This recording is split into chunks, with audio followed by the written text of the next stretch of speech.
नादरी ठाठा मां रिपोर्ट करे पियो डिस्ट्रिक्ट रिपोर्टर मोहम्मद शफीक जोखियो।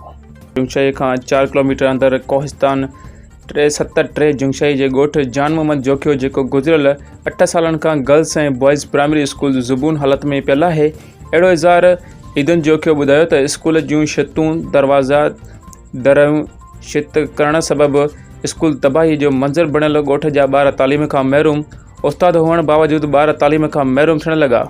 ॻोठ जा अॻुवाण सॾाईंदड़ हुकूमत खां मिलियल बजट एजुकेशन जे इदारनि जी मिलीभगत सां पंहिंजनि घरनि ते ख़र्च करण लॻा। गुज़िरियल 8 सालनि खां स्कूल तबाह थी चुका आहिनि।